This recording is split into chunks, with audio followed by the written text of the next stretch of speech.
¿Cómo es la vida cuando te dedicas a la ciencia? Esto es Expreso de Ciencias, una charla con retos, logros y grandes revelaciones de la mano de expertos que cambiarán tu manera de ver el mundo. Expreso de Ciencias, tu boleto que transforma la ciencia en una aventura. Previamente, en Expreso de Ciencias... Por ejemplo, entre los profesores que están aquí en la UAM Coajimalpa, por ejemplo, ¿quién te gustaría que viniera en otro episodio para platicarnos de su vida, de sus cosas? ¿Quién será bueno? ¿Guillermo Chacón? Es un gran investigador, ha viajado muchísimo, me cae bien, es mi amigo. Les damos la bienvenida a Expreso de Ciencias. En cada episodio conversamos con expertos que están a la vanguardia del entendimiento humano y nos adentramos en cómo este conocimiento transforma nuestra percepción del universo y moldea nuestra vida cotidiana. Para la conversación de hoy, nos da mucho gusto que nos acompañen en cabina como entrevistador invitado el maestro Octavio Mercado González, rector de la UAM Unidad Coajimalpa. Hola, ¿qué tal? Buenos días, buenas tardes, buenas noches. La voz que ya conocen, entrevistador, el doctor Julián Alberto Fresán Figueroa, profesor del Departamento de Matemáticas Aplicadas y Sistemas de la UAM Coajimalpa. Hola a todos, ¿qué tal? Hola a toda la audiencia, bienvenidos. Saludos a nuestras escuchas, soy su conductora Ana Karen Fuentes Ortega. Y nuestro invitado de hoy es profesor investigador del Departamento de Matemáticas Aplicadas y Sistemas. Algunas palabras para acercarnos a sus intereses son procesos de difusión en sistemas confinados, teoría cinética de sistemas relativistas, econofísica, sistemas cuánticos, poliméricos y aproximación. El micrófono es para el doctor Guillermo Chacón Acosta. Hola, muchas gracias por la invitación. Bienvenido, nos da mucho gusto tenerte por acá. Y para empezar la conversación, nos gustaría tener una breve semblanza. ¿Cómo ha sido tu camino en la ciencia? Puedo decir, yo soy producto 100% metropolitano, 100% UAM. Yo hice desde mi licenciatura hasta mis posgrados en la Universidad Autónoma Metropolitana, lo cual me tiene muy orgulloso. Y ahora que trabajo aquí, trato de reeditar toda la universidad. Como parte de mi maestría también hice una estancia larga en la Universidad de Paraná en Brasil y pues siempre he tratado de mantenerme en cosas de termodinámica, de sistema, como dijiste, de procesos estocásticos y bueno, son los temas que me han gustado principalmente y que trato de seguir trabajando. Ok, son términos que vamos a explorar más adelante. Sí. Y con esto en mente vamos a dar un pequeño vistazo al pasado. Quiero que recuerdes a tu yo de 12 años. ¿Qué te gustaba? ¿Qué te interesaba? ¿Qué proyección tenías hacia el futuro?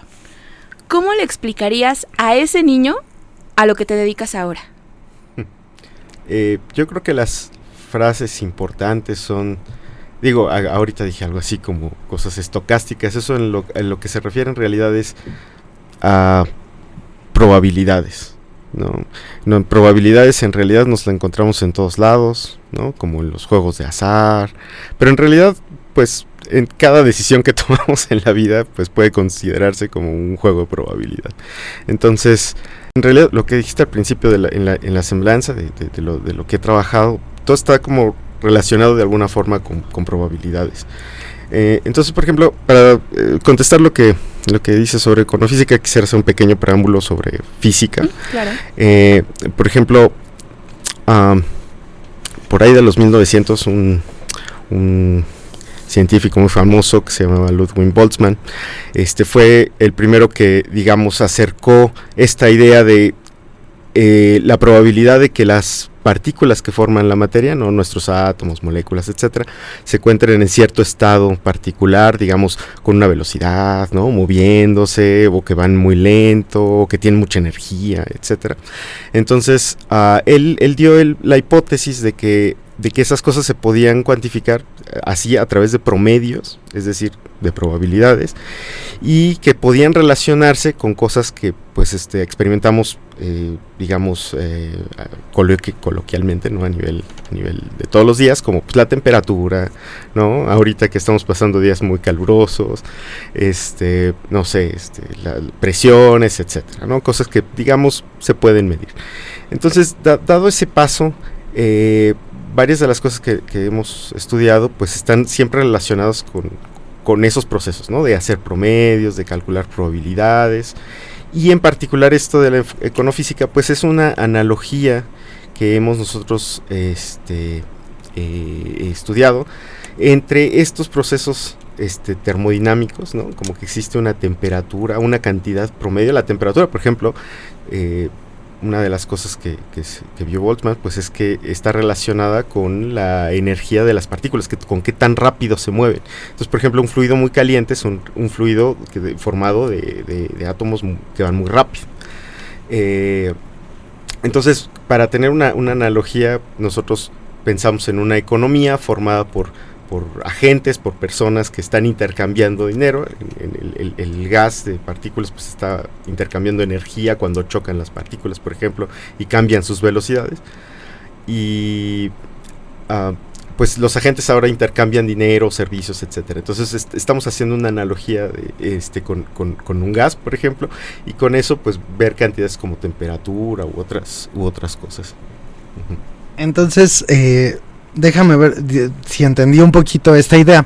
La idea es que ustedes piensan ciertas cosas como si fuera un gas. O sea, por ejemplo, podría ser, por ejemplo, personas que están en un cuarto y cómo se van moviendo. Y esta idea de temperatura es como qué tan rápido van moviéndose o cómo sería, por ejemplo, qué tipo de fenómenos son similares a esta parte como física. Sí, las partículas en un gas, nosotros la gente las modela así, ¿no? Como puntitos que van moviéndose, bolas de billar, esencialmente son como bolas de billar que van moviéndose más rápido, ¿no? Uno cuando está jugando billar le puede dar un golpecito lento para que ruede y entre luego en el hoyo, o darle un golpe más fuerte para que esté intercambiando momento con las paredes, ¿no? Cuando choca, pues choca y rebota, etcétera, ¿no? Entonces, eso cuando tenemos muchas partículas, muchas pelotitas de billar, pues al momento de hacer un promedio de todos, porque llega un momento de que pueden ser tantas que ya no podemos seguir las trayectorias individuales. Entonces, nos interesa más el efecto como colectivo, ¿no? ¿Qué pasa cuando todas interactúan así entre todas ellas, ¿no? Entonces, por ejemplo, una manera de cuantificar la velocidad pues es a través de la temperatura de estos sistemas colectivos, ¿no? Ahora tenemos agentes que son agentes pues que no toman decisiones, sino las decisiones las hacen aleatoriamente. Es un modelo. Y digamos, en lugar de rapidez, lo que tenemos es que están intercambiando dinero, ¿no? Entonces, en lugar de intercambiar velocidad, ¿no? De ir más lento o más rápido, simplemente intercambian cantidades más altas o más cortas de dinero, ¿no? En ese modelito encontramos mucha similitud con lo que pasa en un gas ideal, llamamos los físicos. Ok, entonces, ¿qué diferentes campos, o sea, han salido varios escenarios y varios ejemplos aquí, pero me gustaría saber en qué otros campos o en qué otras áreas de la vida cotidiana podemos aplicar este tipo de estudio? Bueno, para aventar para arriba, yo creo. Sí, de hecho, bueno, yo he trabajado en dos temas principalmente, pero son dos enfoques de la misma cosa, pero desde dos puntos de vista diferentes. Uno es como la teoría cinética, que es de la que he estado hablando, el hecho de promediar cosas a través de la probabilidad, etcétera. Y otra es, en lugar de seguir promediando trayectorias como individuales, ¿no? O sea, cosa por cosa, así, pensar que hay un ruido de fondo, ¿no? Entonces, ese ruido luego puede llevar a resultados muy similares de lo que pasa cuando hacemos estos promedios, porque son tantas las partículas que ya no las podemos ver, ¿no? Y entonces esta área es la que se llama el área de los procesos estocásticos, y de hecho comenzó por ahí de 1800 y algo, soy muy malo para las fechas, con un tal Bachelier, que digamos, su idea no era realmente trabajar con partículas, sino más bien era tratar de modelar los mercados financieros. Entonces, pues actualmente esta área de procesos estocásticos, el cálculo de probabilidades, todo eso, pues está en todos lados.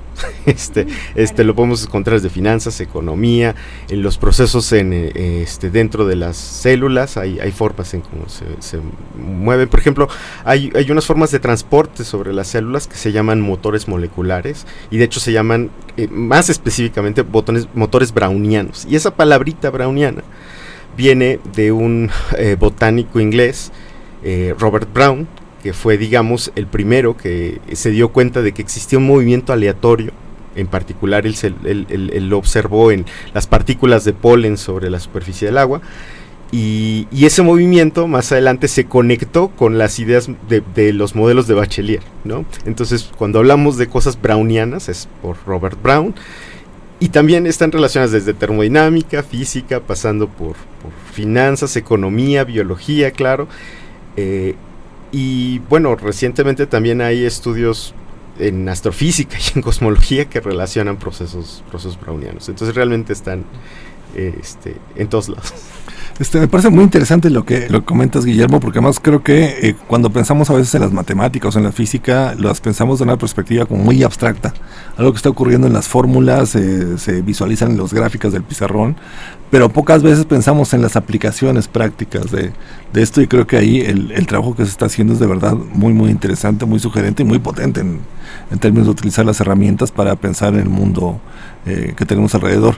Te preguntaría cómo llegaste a esto. Cuando decidiste que estudiar, ¿estabas pensando en estos términos o sí te interesaba la parte más disciplinar, dura de las ciencias duras como tales?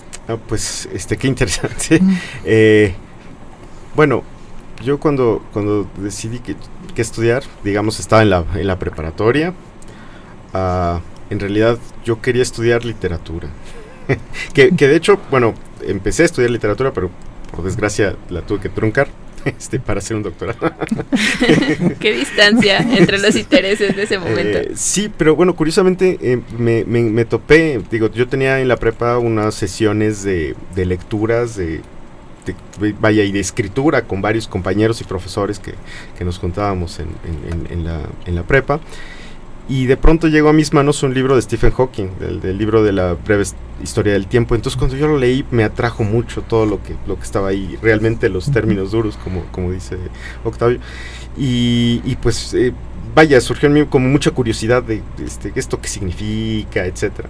Entonces poco a poco pues me fui metiendo en esto. Cuando decidí ya qué estudiar, decidí irme a área 1, porque pues pensé, bueno, si al final decido estudiar literatura, creo que es más fácil aprender las bases matemáticas que al revés, ¿no? Que brincar de la parte social a cosas matemáticas. Y de hecho así lo hice, ¿no? Terminé área 1, entré a la universidad, y bueno, cuando yo entré por ahí de los 1990 y algo. No, yo entré justamente cuando empezó la vieja huelga de la UNAM hace muchos años. Entonces estuvo como una decisión, ¿no? Una bifurcación de qué hacer en ese momento, si seguir en la UNAM o entrar en otro lado. Y pues resultó que mi tío, bueno, el esposo de mi tía es físico, yo no sabía hasta ese momento. Y él pues me empezó a comentar que pues había otras posibilidades. Él me trajo de alguna forma a la UAM, y bueno, fue cuando empecé a estudiar todas estas cosas. Ahora ya cuando me especialicé, después de hacer toda la carrera,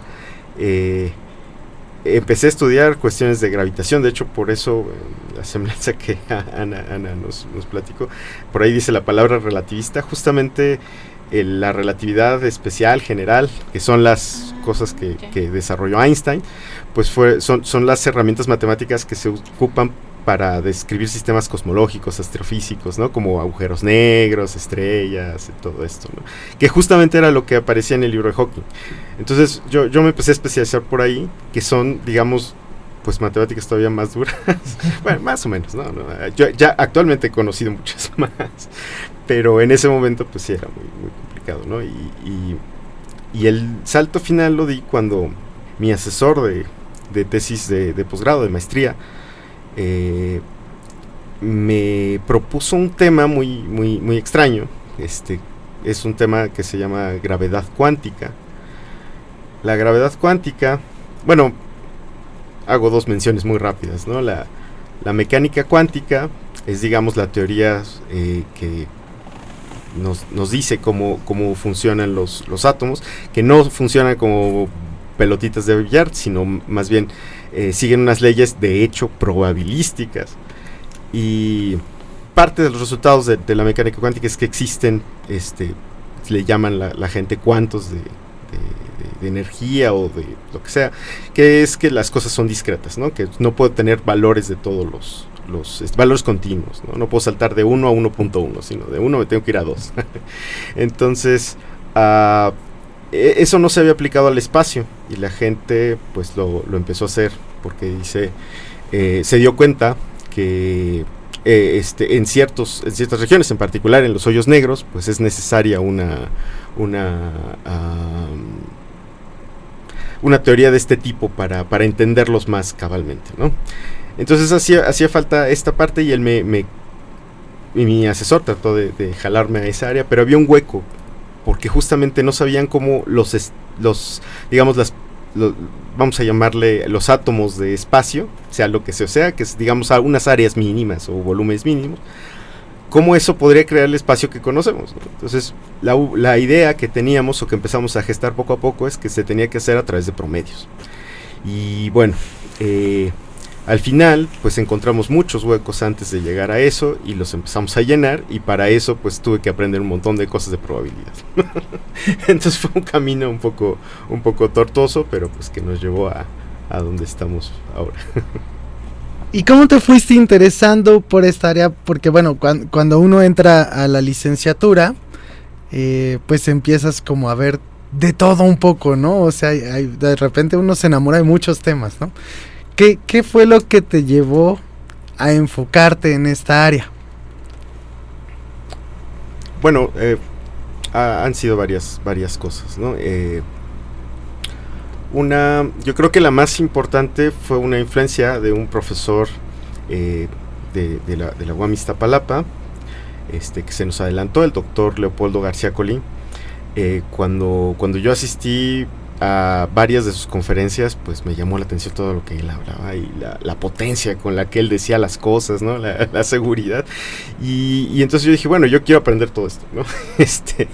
Y bueno, poco a poco fui viendo la interfaz, ¿no? Cuáles eran tanto las matemáticas como la física, como los conceptos que se necesitaban para entender lo que él estaba haciendo.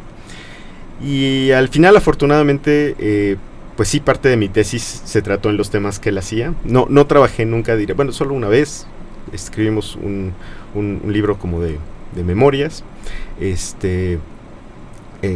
Esa fue la única vez que trabajé con él directamente.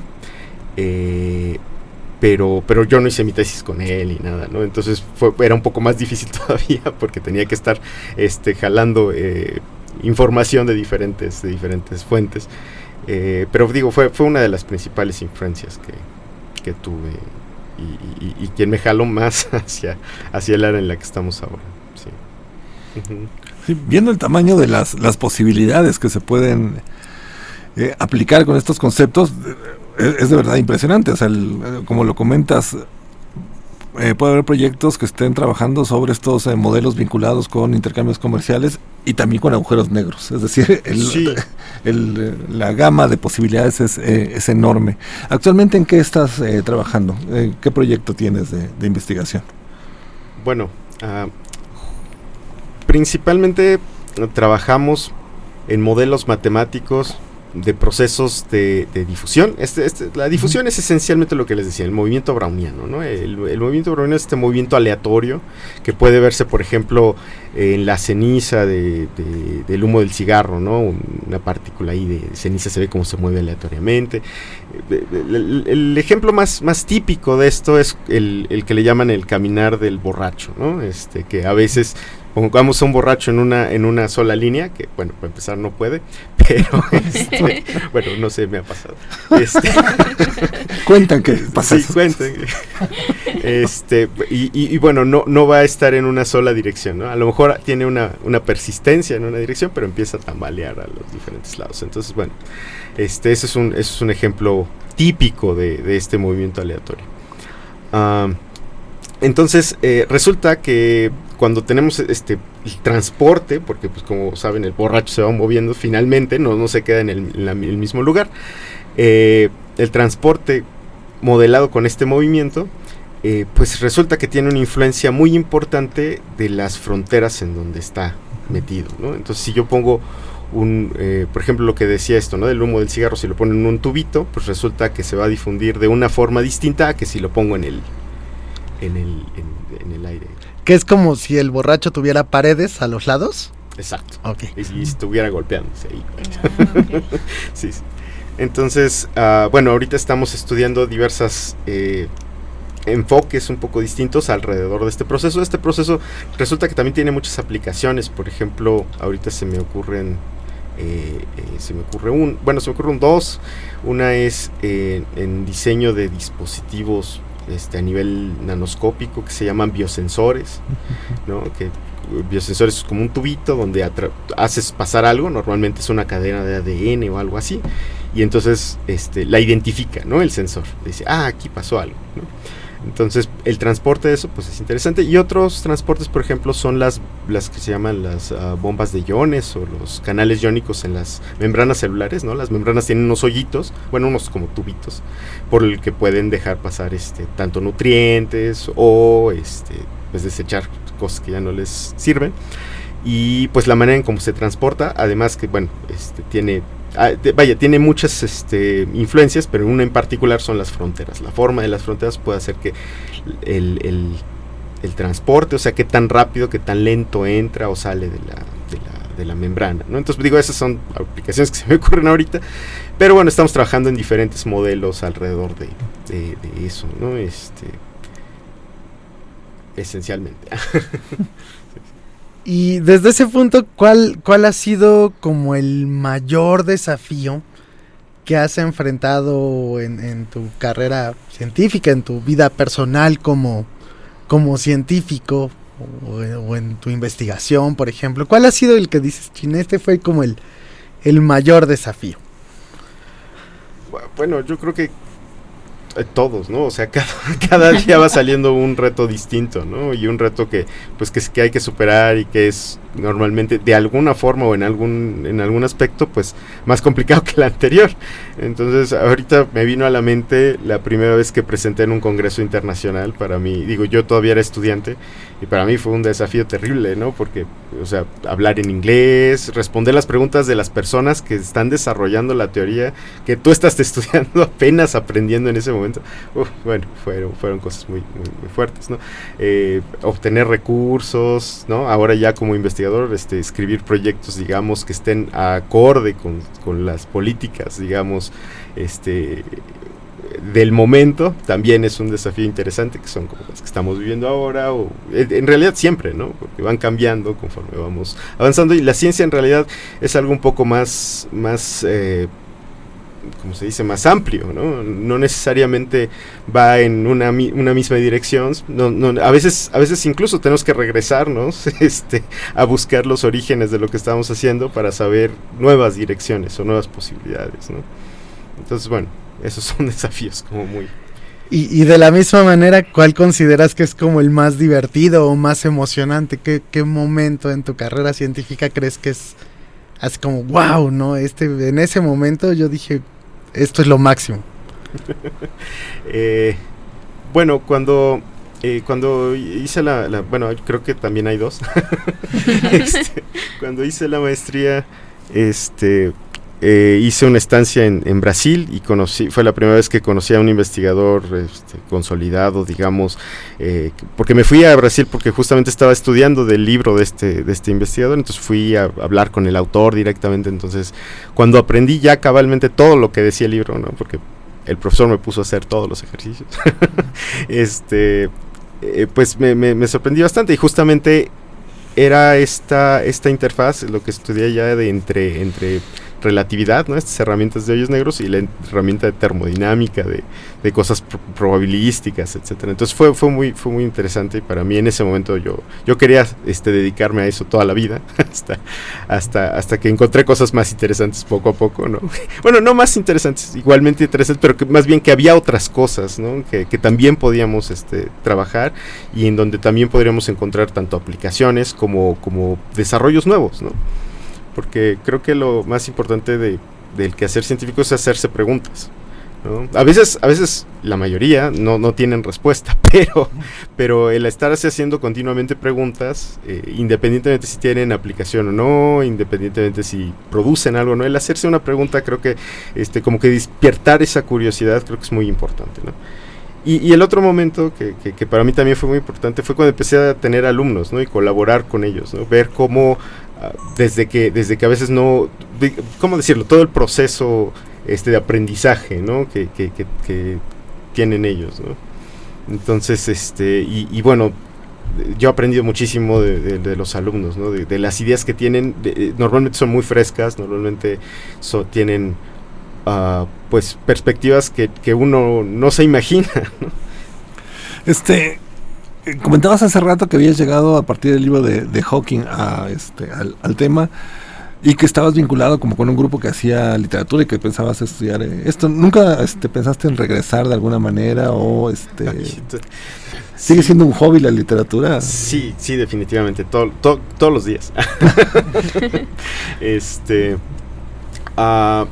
Bueno, ese grupo fue principalmente la prepa, tiempo después seguí, como dices, como hobby, pues seguí vinculado con unos colegas. De hecho, un amigo que es doctor en filosofía por la Universidad de Barcelona, que trabaja allá, entonces a veces seguimos escribiendo cosas juntos. De hecho, otro buen amigo que de aquellos tiempos trabaja aquí en la Universidad Iberoamericana en la parte editorial. Entonces pues sí, siempre ha sido una constante. De hecho, el año pasado yo propuse un taller en un evento que tenemos en la división, en el simposio de las licenciaturas de la División Ciencias Naturales e Ingeniería. Yo propuse un taller donde intentáramos vincular el arte o la poesía con la ciencia. Y entonces, fueron algunos alumnos, no muchos, pero sí algunos, sí. Pero fue interesante porque incluso me enseñaron poemas de Borges relacionados con el tiempo que yo no había leído antes. Entonces, bueno, siempre es bueno colaborar en estas cosas. Y encontramos varios libros de estética que relacionan las cuestiones científicas. En particular, pues, la relación más grata entre el arte y ciencia es esta capacidad de asombro, ¿no? Tú cuando ves una obra de arte, tienes que ir cambiando la perspectiva con la que le estás viendo para llegar a esa capacidad de asombro que te muestre el autor, ¿no? que trata de transmitir. Y en cierto sentido pasa lo mismo con la ciencia, ¿no? Cuando escribes un artículo, normalmente o diseñas un experimento, etcétera, pues tratas de mostrar eso, ¿no? ¿Por qué es importante? ¿Por qué es asombroso lo que estás haciendo en ese momento, ¿no? Desde una demostración matemática, no necesariamente, no tiene que ser un truco de magia. Claro, a veces creemos que la literatura y la ciencia están completamente separadas, pero en esta relación a mí también me gustaría retomar algo que ya habías mencionado. Mencionaste que habías colaborado con otro docente para hacer un libro de memorias. A mí tengo muchas preguntas alrededor, pero más que nada me gustaría saber ¿por qué surgió la idea? Si estás en este ambiente tan estricto de las matemáticas y del estudio y las teorías que tienen que construirse tan constantemente, ¿cómo es que surgió la idea de hacer un libro de memorias? Bueno. Y si nos puedes decir cómo se titula para buscarlo, leerlo también. Sí, gracias. Publicidad. Bueno, sí, gracias. Creo que tengo que ser un poco más puntual, ¿no? Estas memorias son memorias de los trabajos que se han hecho. No son memorias de la vida de los autores, sino todo era alrededor de la teoría cinética relativista, que era el tema que estaba trabajando en ese momento el doctor Leopoldo García Colín, y que yo también trabajé en mi posgrado. Y entonces estábamos comentando durante mi doctorado y decidimos que era un buen momento de tener como un estado del arte de los trabajos que se habían hecho en varias partes del mundo, en particular porque ya empezábamos a tener vínculos con otros con otros científicos. Entonces, pues invitamos, por ejemplo, a mi asesor de Brasil, el profesor Gilberto Medeiros Kremer, y a varios profesores de aquí, de la Universidad Iberoamericana, y entonces cada quien escribió un resumen del trabajo que había desarrollado. Entonces a eso normalmente le llamamos memorias, tal vez no fui muy específico, pero sí. Y pues el libro se llama algo así como una introducción a la teoría cinética relativista, o 100 años de teoría cinética relativista, una cosa así. Justamente coincidió que fue por ahí de 2011, 2012 que realizamos ese trabajo, y se cumplían 100 años de la publicación del primer artículo de este tema, que fue por un profesor en ese momento era el Imperio Austrohúngaro, ¿no? 1911, ¿no? Entonces nunca he encontrado la fuente si estaba realmente en Alemania o en Prusia, ¿no? en Polonia, etcétera. Que se llama, su apellido es Juttner, de este profesor, ¿no? Bueno, en este programa tenemos una dinámica como para conocer más a la persona que está detrás del investigador, ¿sí? Entonces, te vamos a hacer unas preguntas y la idea es que nos respondas como muy cortito, muy rápido, y son más como de tu vida personal, por así decirlo, ¿va? A ver, en una escala del 1 al 10, donde 1 es bien poquito y 10 es un montón, ¿cómo consideras tu salario? Pues un 8. ¿Cuál es tu pasatiempo favorito? Pues me gusta tocar instrumentos, ¿no? El bajo y la guitarra principalmente. Súper bien. ¿Aprendes nuevos temas fácilmente? No. ¿Con qué frecuencia lees un libro? ¿Completo? No sé, o sea, trato de leer lo más posible. Normalmente he estado leyendo alrededor de 3 libros al año, pero normalmente uno de esos está relacionado con la universidad de alguna forma, ¿no? Con un curso que tengo que dar o algo así. Por ejemplo, aquí me ha tocado dar el curso de literacidad académica, y a veces les dejo a los alumnos libros que yo no he leído, también con el pretexto de leer y comentar entre todos, ¿no? ¿Qué fue lo último que leíste, que no sea de tu campo disciplinar? Lo último que leí, ahorita estoy leyendo un libro, pero es una mezcla. Fue un libro de psicología, pero relacionado justamente con Boltzmann, que se llama La ecuación y la ansiedad. Bueno, Boltzmann tiene una historia triste, porque él sufrió como mucho bullying en los 1900 y por desgracia pues acabó desviviéndose por ahí de 1906. Pero bueno, pues pasó esto y justamente este libro trata sobre cómo el quehacer de cualquiera, ¿no? En particular el científico puede generar mucha ansiedad, en particular cuando la hace solo, ¿no? Y también como que enfatiza la importancia de la colaboración entre grupos y la apertura y también la difusión del trabajo que estás haciendo, ¿no? Entonces, ese fue uno, ¿no? Y ahorita estoy leyendo la de una novela de Soseki, la de Soy un gato, internet. ¿Y qué tipo de música escuchas? Rock de los 60, ¿no? Los Beatles. ¿Hay alguna habilidad o talento que te gustaría aprender? Bueno, me gustaría mejorar mucho. Siempre tuve como curiosidad en aprender a tocar piano y también me gustaría ser más paciente. No sé cómo hay gente que es así muy paciente en el tráfico, manejando muy lentamente. Entonces, son cosas que me gustaría alcanzar algún día. ¿Vives muy lejos de la unidad? Bueno, creo que aquí en México las distancias se miden en tiempo, ¿no? Sí, bueno. Entonces, pues vivo como 1 hora y media. Que en realidad la distancia no es tanta, pero justamente ahorita con las obras y el tráfico rumbo a la zona, pues ¿Media hora en carro o en transporte? No, 1 hora y media en carro. Ok. Son como, no sé, ahí se hacen las conversiones, ¿no? Como 3 horas en transporte, sí. 5 caminando. Sí. Y Y al revés, ¿tienes algún talento, como decirlo, como oculto, como que nadie conoce, pero dices, no, soy buenísimo en esto? No, yo creo que no, no sé. Pues no sé, a mí me gusta dar clases, pero luego me critico mucho y siento que que no soy tan bueno. No, realmente no lo he pensado. Eso es algo que tendría que analizar más, ¿no? ¿Con la guitarra tocas tú solo o tienes un grupo? Teníamos un grupo hace tiempo. De hecho, hacíamos covers de los Beatles y esas cosas. Pero bueno, ya después, la gente pues empieza a hacer cada quien sus cosas distintas y pues ya no hemos coincidido, sí. ¿Y cuál es como tu película favorita? Ay, Kill Bill de Tarantino. ¿La 1 o la 2? La 1, pero bueno, la otra da un buen cierre. Y bueno, estas preguntas son un poquito más, como para explayarse un poquito más. ¿Cómo encuentras inspiración? ¿Cómo generas ideas para hacer tu investigación?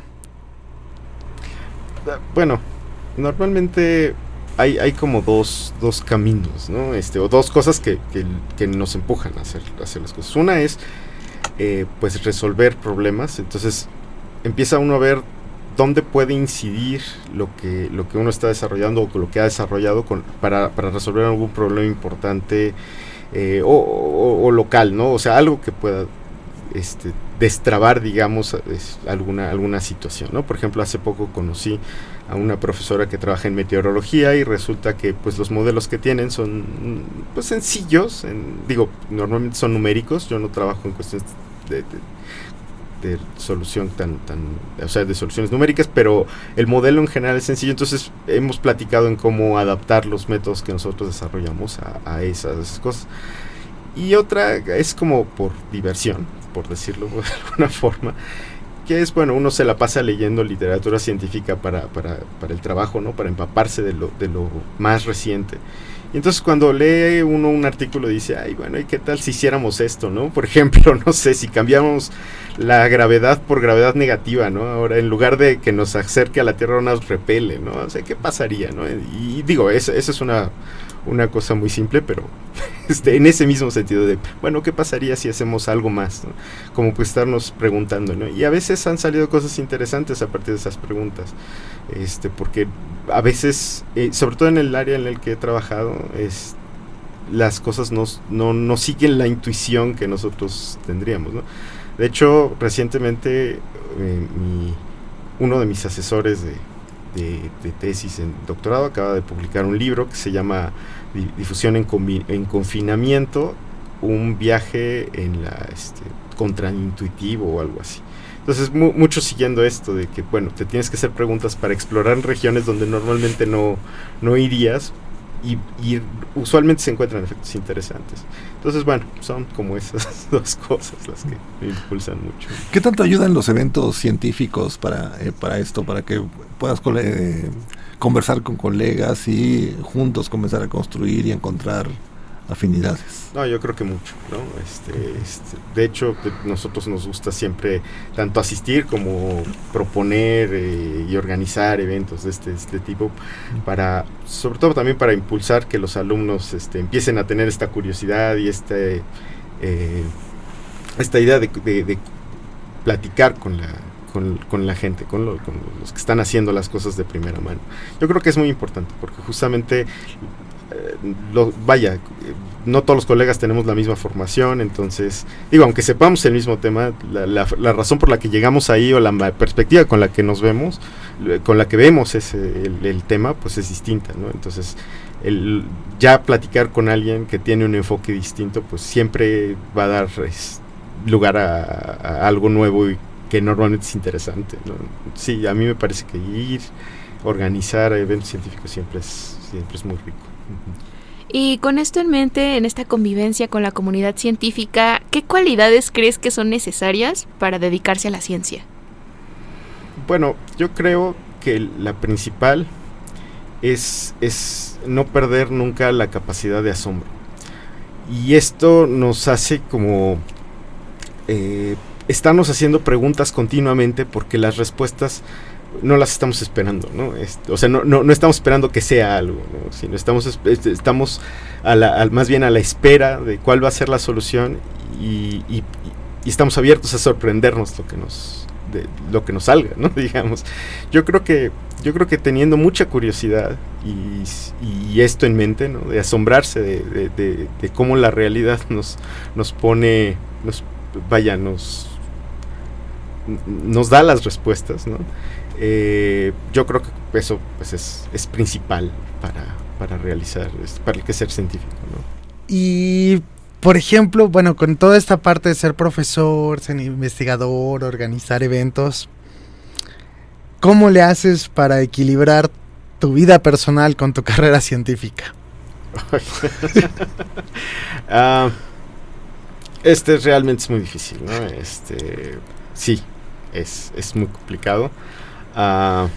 Yo trato, por ejemplo, de ir todas las mañanas a nadar un poquito o cada tercer día o lo que sea, pero a veces es complicado, ¿no? La distancia a la universidad, todo lo que hay que hacer aquí, después regresar, etcétera. Es complicado, pero bueno, creo que se puede hacer siempre y cuando uno tenga como las ganas de dedicarse a esto, ¿no? Y no tome como un peso, porque hay algunos que dicen, ay, tengo que dar clases, no. Sino bueno, disfrutarlo, ¿no? Lo que está haciendo yo creo que es lo principal. Y en esta misma interacción entre ser profesor e investigador, ¿cómo influye tu área de investigación en las materias en las que en los temas que impartes? Bueno, afortunadamente los coordinadores con los que hemos trabajado, pues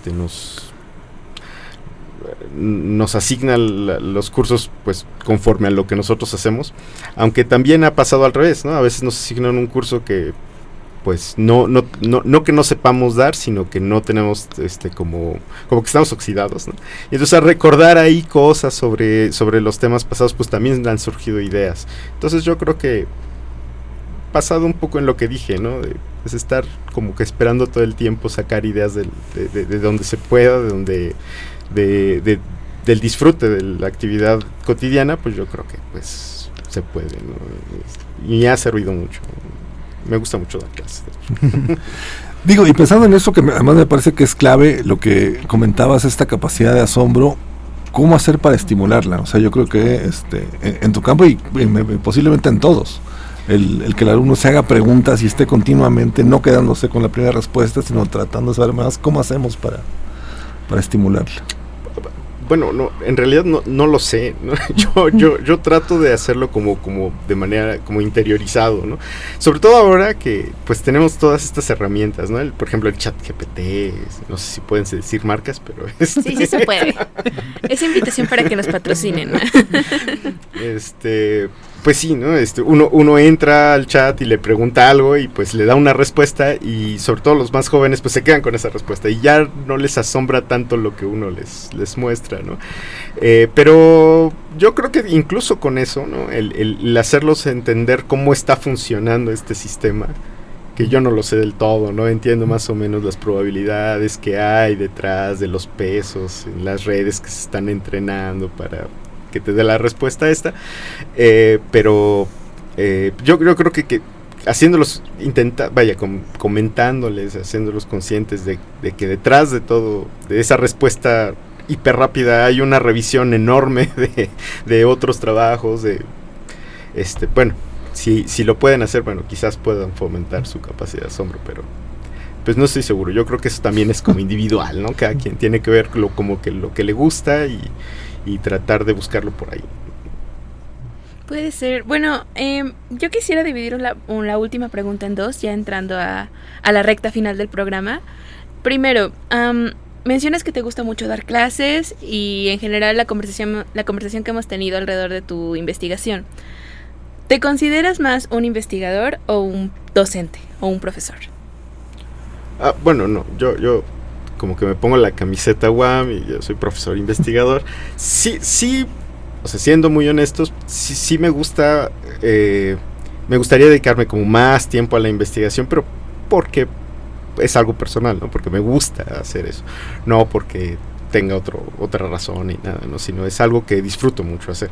Pero como decía, pues el dar clases es muy, muy enriquecedor, ¿no? Siempre el ver la opinión de los demás y también estar consciente de que uno está aportando, ¿no? La formación de los jóvenes que van a continuar con estos estudios, pues creo que también es muy satisfactorio.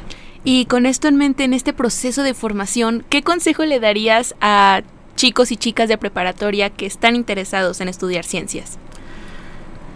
Pues que realmente lo hagan, que no se dejen intimidar por ejemplo, las matemáticas, que a veces pueden ser como muy complicadas o eso, que no se dejen intimidar, que busquen realmente lo que les gusta, sí, y que encuentren pues esta belleza, como decíamos, del arte, de la literatura, ¿no? En que también existe en las matemáticas.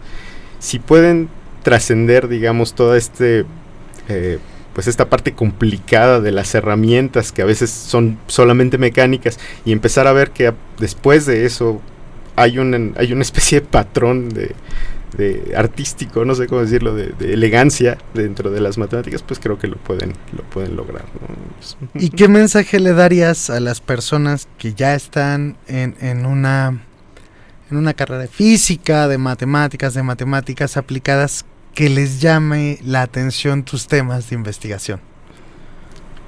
Bueno, que me manden un correo. No, que vaya, yo creo que siempre es importante contar con gente que esté interesada en estas áreas. Entonces, pues que no lo dejen, que traten de seguir su carrera. Que a veces, si están buscando aplicaciones inmediatas, son difíciles pero no imposibles, que sí pueden encontrar. Si están buscando solamente matemáticas puras y como que hacer la investigación por amor al arte, también se puede hacer. De hecho, hay mucho trabajo alrededor. Entonces, que de nuevo no se intimiden ante las circunstancias que puedan estar pasando. La investigación es muy noble, y el proceso, aunque a veces es difícil, es pues bastante bueno, satisface. Y desde ese punto de vista, ¿cómo ves el futuro de tu campo de investigación? ¿Es un campo que sigue creciendo? ¿Es un campo que se sigue desarrollando? En general sí, como te platicaba, con estas herramientas como probabilísticas, ¿no? Como que tienen aplicación prácticamente en todos lados, pues yo creo que ya recordé qué palabra quería usar. Quería decir que son versátiles, porque en realidad cuando yo empecé a estudiar esto de econofísica, yo no sé nada de economía, ¿no? Digo, ya ahora sé un poquito, pero en realidad yo no tengo formación como economista. Entonces, cuando empecé a estudiar, los conceptos se me hacían un poco pesados, pero cuando lo abordé a partir de las herramientas que ya tenía, fue muy fácil. Y en realidad también fue fácil el paso a cuestiones biológicas, ¿no? Tampoco soy biólogo, no tengo formación biológica. Y sin embargo, a través de las herramientas matemáticas que he obtenido, pues ha sido fácil el paso por todas estas áreas. Entonces, sí, el desarrollo de estas herramientas pues sí va en boga, y como tiene aplicaciones diversas, pues yo creo que va a seguir por mucho, ¿no? Y todavía ya un futuro muy personal, ¿cuál sería el logro más significativo que esperas alcanzar tú como investigador? Así, ese resultado que dices, ya con ya pasé a la historia para siempre, así. ¿Cuál sería ese al que le tiras cuando sueñas?